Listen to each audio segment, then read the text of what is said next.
तो नडाल और जोकोविच एक बार फिर हैं आमने-सामने और यह इनके बीच 60वीं भिड़ंत होगी और यह मैच इसलिए भी ज़रूरी हो जाता है क्योंकि बिग 3 में से अब नडाल और जोकोविच ही हैं जो अभी भी खेल रहे हैं, फेडरर रिटायर हो चुके हैं और हो सकता है कि नडाल और जोकोविच आखिरी बार एक-दूसरे के साथ मैच खेल रहे हों।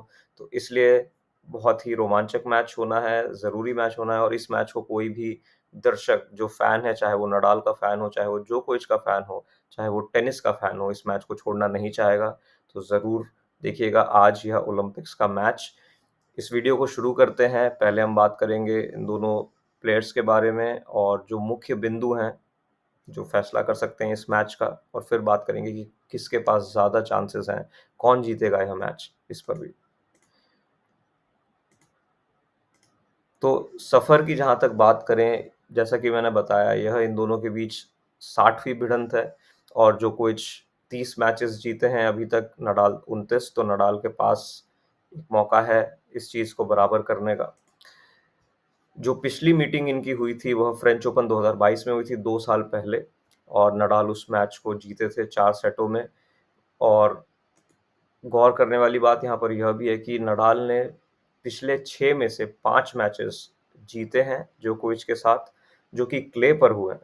तो क्ले पर अभी भी और ज़ाहिर-सी बात है कि नडाल का पलड़ा हमेशा से भारी रहा है। तो यह बिंदु एक ऐसा बिंदु है जिसको नडाल देखना चाहेंगे और इससे काफ़ी मोटिवेशन उनको मिलेगा कि अधिकतर बार जो है नडाल ही जीते हैं क्ले पर जोकोविच के साथ। और जो पिछला मैच भी जोकोविच जीते थे 2021 में, फ्रेंच ओपन जो जीते थे, उसमें नडाल के साथ उनका मैच हुआ था और वह मैच भी बहुत क्लोज़ मैच था। एक मुख्य बिंदु यहाँ पर ये है कि फ्रेंच ओपन में क्योंकि अब रूफ आ चुका है, तो मैचेस जो हैं वह दिन में भी होते हैं और रात में भी होते हैं।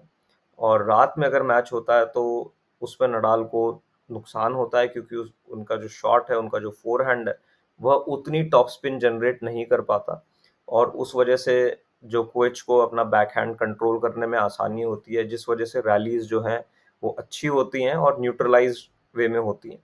लेकिन वहीं अगर दिन में मैच होता है, जब बहुत गर्मी होती है, धूप होती है, तो उससे क्या होता है कि सरफेस जो है वो ड्राई होती है, सूखी होती है और उस वजह से नडाल के जो फोरहैंड्स हैं, उसमें ज़्यादा उछाल होता है और यदि वह कंसिस्टेंटली जोकोविच के बैकहैंड पे अपना फोरहैंड मारते रहें, तो जोकोविच को बहुत दिक्कत होती है अपने बैकहैंड को कंट्रोल करने में, ख़ास करके जो बैकहैंड डाउन द लाइन वो मारना चाहते हैं नडाल के अगेंस्ट, उसमें बहुत दिक्कत होती है और इस वजह से नडाल को फ़ायदा होता है। कल के मैच में भी हमने देखा कि नडाल ने जो फुकचोविच को हराया, नडाल के जो शॉट्स हैं, क्योंकि मैच दिन का था, उसपे काफ़ी टॉप स्पिन थी, तो उसका फ़ायदा नडाल को अवश्य मिलेगा क्योंकि आज का जो मैच है, वह भी दिन में होने वाला है। तो देखते हैं कि कितना फ़ायदा नडाल उसका उठा पाते हैं और जैसा कि मैंने बताया, यह फाइनल मैच हो सकता है नडाल और जोकोविच के बीच, तो उस वजह से यह और भी महत्वपूर्ण हो जाता है। अब मुख्य बिंदुओं की अगर बात करें, तो नडाल और जोकोविच दोनों ही फॉर्म में नहीं हैं। जोकोविच ने इस वर्ष कोई भी टूर्नामेंट नहीं जीता है और टॉप 10 प्लेयरों के साथ भी वो हारे हैं। नडाल ने काफ़ी कम टूर्नामेंट्स खेले हैं, क्ले उनकी प्रायोरिटी रही है इसलिए उन्होंने फ्रेंच ओपन में खेला क्योंकि उनकी रैंकिंग पीछे है, इस वजह से फ्रेंच ओपन में भी उन्हें ज़्वेरेव से भिड़ना पड़ा राउंड 1 में और अब जोकोविच से भी उन्हें राउंड 2 में भिड़ना पड़ रहा है। तो बड़े-बड़े खिलाड़ियों के साथ उनका मुकाबला होगा क्योंकि उनकी रैंकिंग कम है क्योंकि एक तो वह इंजर्ड रहे हैं और उन्होंने ज़्यादा टूर्नामेंट भी नहीं खेले हैं, तो पॉइंट्स उनके पास कम अक्यूमुलेट हो पाए हैं, इस वजह से। अब दूसरा फैक्टर जो है, जैसा कि मैंने बताया, मैच दिन में हो रहा है, तो इससे नडाल को मदद मिलेगी। जोकोविच को ज़्यादा रेस्ट मिला है, ज़्यादा आराम मिला है इस टूर्नामेंट में। तो ग्रैंड स्लैम में जैसा कि हम देखते हैं कि एक मैच के बाद 1 दिन ऑफ डे रहता है और उसके बाद अगला मैच जो है वह 1 दिन बाद होता है। लेकिन यहाँ ऐसा नहीं है क्योंकि इसको आप मास्टर्स 1000 टूर्नामेंट से तुलना कर सकते हैं, जो उसका फॉर्मेट रहता है, रोज़ वहाँ मैचेस होते हैं, वैसे यहाँ पर भी हैं। तो आज नडाल का मैच है, कल भी नडाल का मैच था, तो उन्हें लगातार 2 दिन खेलना पड़ रहा है और कल जो उनका मैच था, वह भी 2.5 घंटे चला था, तो उसकी थकान भी जो है वो नडाल को होगी। जोकोविच का कल रेस्ट डे था, तो वह ज़्यादा फ्रेश होंगे, तो यह भी एक फैक्टर है। नडाल की जो सर्व है, वो इस प्रतियोगिता में अभी एक ही मैच हुआ है, लेकिन वो उतनी इफ़ेक्टिव नहीं रही है और इसका फ़ायदा जोकोविच उठा सकते हैं क्योंकि जैसा हम जानते हैं जोकोविच बहुत अच्छे रिटर्न्स मारते हैं। तो अगर वह हर सर्व रिटर्न कर पाएँ, तो इसका मतलब है कि रैलीज़ ज़्यादा होंगी और ज़्यादा रैलीज़ होंगी तो जोकोविच को फ़ायदा होगा क्योंकि वह अपनी जो भी टैक्टिक है वो अप्लाई कर सकते हैं और अपनी सर्व जोकोविच की काफ़ी अच्छी है, तो उसमें अगर वह एक्यूरेट रहते हैं, तो वह अपने पॉइंट्स को भी कंट्रोल कर सकते हैं। तो इस वजह से मुझे लगता है कि जोकोविच को लाभ मिलेगा।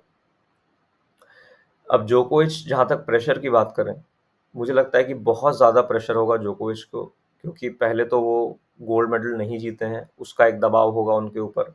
दूसरी बात कि स जोकोविच इस मैच में फ़ेवरेट हैं, सब उम्मीद कर रहे हैं कि वह आसानी से जीतेंगे और उस वजह से जोकोविच पर बहुत दबाव होगा। उन पर अपना स्वयं का भी एक दबाव होगा क्योंकि वह इस पूरे साल अच्छा परफ़ॉर्म नहीं कर पाए हैं, बहुत सारे मैचेज़ हारे हैं और नडाल के साथ वो नहीं हारना चाहेंगे, ख़ास करके अगर यह आखिरी मैच है, तो बिल्कुल वो चाहेंगे कि इस राइवलरी में उनका पलड़ा जो है वो भारी रहे और गोल्ड मेडल जीतने की जो उनकी इच्छा है, वो भी अभी जारी रहे इस टूर्नामेंट में। तो इसलिए प्रेशर उनके ऊपर होगा। नडाल अगर यह मैच हार भी जाते हैं, तो भी सबको पता है कि नडाल रिटायर भी होने वाले हैं, वह इंजर्ड भी हैं, वह उतना अच्छा खेल भी नहीं रहे हैं, तो कोई भी उम्मीद नहीं कर रहा है कि नडाल इस मैच में जीतेंगे। तो इसलिए प्रेशर उन पर नहीं होगा, दबाव नहीं होगा। हालाँकि मुझे ऐसा लगता है कि मैच बहुत क्लोज़ होगा, इतना आसान जोकोविच के लिए नहीं होगा जीतना और उन्हें बहुत अच्छा खेलना पड़ेगा। अगर वो अच्छा खेलेंगे, तो वह ज़रूर जीतेंगे। ड्रॉप शॉट्स जोकोविच के लिए एक निर्णायक शॉट हो सकते हैं, क्योंकि जैसा कि हमने कल भी देखा फुकचोविच के साथ, उन्होंने भी 2-3 ड्रॉप शॉट अच्छे खेले और नडाल उस तक नहीं पहुँच पाए। हालाँकि आज मुझे लगता है कि नडाल अपना 110% देंगे और ऐसा उन्होंने कल कहा भी अपने इंटरव्यू में, तो मुझे ऐसा लगता है कि ड्रॉप शॉट्स फिर भी जोकोविच के लिए एक अच्छा शॉट है, क्योंकि वो बैलेंस करेगा।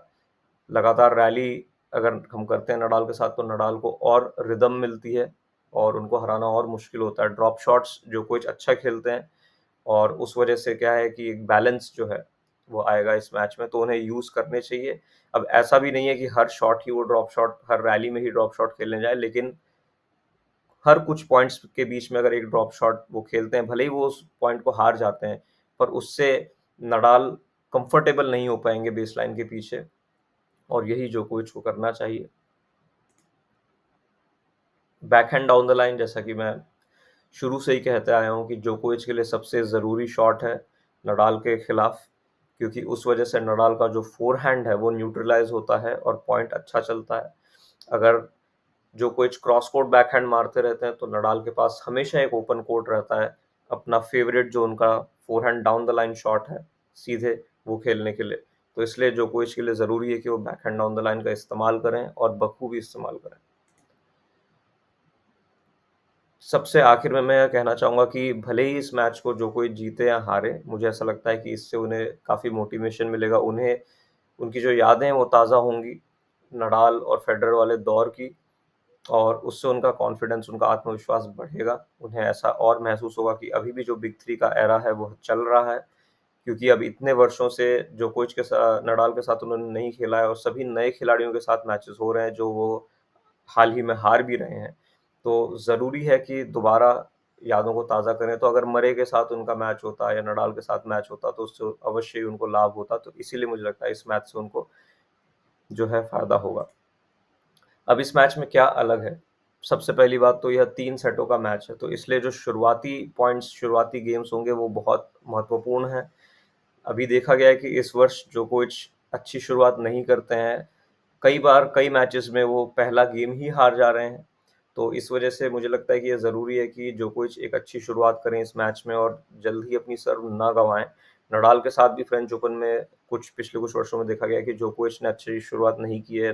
नडाल 5-0, 6-0 की बढ़त बना लेते हैं और उसके बाद जोकोविच के लिए वापसी करना बहुत मुश्किल हो जाता है और 3 सेट मैचों में तो और मुश्किल है, क्योंकि 1 सेट गया तो लगभग मैच आपके हाथ से निकल ही गया। तो इसीलिए मुझे ऐसा लगता है कि जोकोविच को शुरुआत अच्छी करनी पड़ेगी।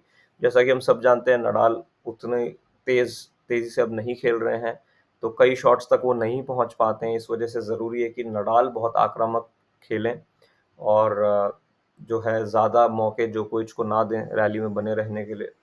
और पिछले 2 वर्षों से इनके बीच मैच नहीं हुआ है, तो दोनों ही फ्रेश होंगे, दोनों को थोड़ा समय लगेगा एक-दूसरे के गेम को फिर से भाँपने में। तो शुरू के कुछ गेम्स जो हैं वो बहुत महत्वपूर्ण होंगे ये देखने के लिए कि कौन कैसा खेल रहा है और किस तरह की टैक्टिक जो है उसको इस्तेमाल किया जा रहा है।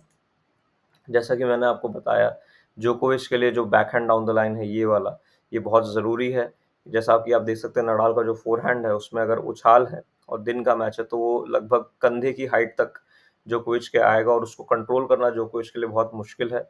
जोकोविच को ये वाला शॉट ट्राई करना चाहिए, भले ही वो स्लाइस हो या वो नॉर्मल बैकहैंड शॉट हो। अगर वो क्रॉस कोर्ट खेलते हैं तो नडाल के लिए बहुत सारा गैप यहाँ पर खाली रहता है, जिस पे वो विनर मार सकते हैं। और इस टूर्नामेंट में भी हमने देखा है कि भले ही वो अच्छा खेल रहे हैं, चाहे नहीं खेल रहे हैं, वो इस शॉट को ट्राई ज़रूर कर रहे हैं और उनके शॉट पड़ भी रहे हैं, विनर भी जा रहे हैं। तो इस वजह से जोकोविच फॉर ग्रांटेड नहीं ले सकते और इस पैटर्न ऑफ प्ले में जो है वो नहीं फँस सकते, तो उनको बैकहैंड डाउन द लाइन ज़रूर खेलना पड़ेगा। प्रेडिक्शन की जहाँ तक बात करें, जैसा कि सभी जानते हैं जोकोविच फेवरेट हैं इस मैच को जीतने के लिए। उन्होंने भले ही इस वर्ष उतना अच्छा नहीं खेला है, लेकिन नडाल के मुकाबले में, नडाल की तुलना में अच्छा खेला है, ज़्यादा अच्छा खेला है और ज़्यादा खेला है। मैचेस उनके पास ज़्यादा हैं, तजुर्बा ज़्यादा है इस वर्ष में। तो मुझे ऐसा लगता है कि वह फेवरेट हैं, लेकिन नडाल किंग ऑफ क्ले हैं। कभी नहीं कह सकते कि नडाल किस तरह से परफॉर्म करेंगे। हो सकता है कि बहुत ही ज़्यादा अच्छा परफॉर्म करें, क्योंकि उनको भी पता है कि यह लगभग उनका आखिरी मैच है जोकोविच के साथ। तो हो सकता है वो अपना 110% दें और जब वो ऐसा करते हैं तो किसी के लिए भी उनको हराना आसान नहीं है। और यह तो क्ले कोर्ट है, फ्रेंच ओपन है, सबसे बड़ा कोर्ट है।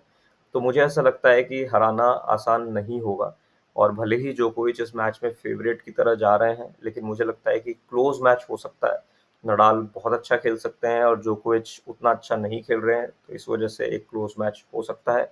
फिर भी प्रेडिक्शन की जहाँ तक बात है तो मैं सेफ यहाँ पर रहूँगा और मैं कहूँगा कि जोकोविच इस मैच को जीतेंगे, लेकिन हो सकता है कि यह 3 सेट तक चले और बहुत ही क्लोज मैच हो।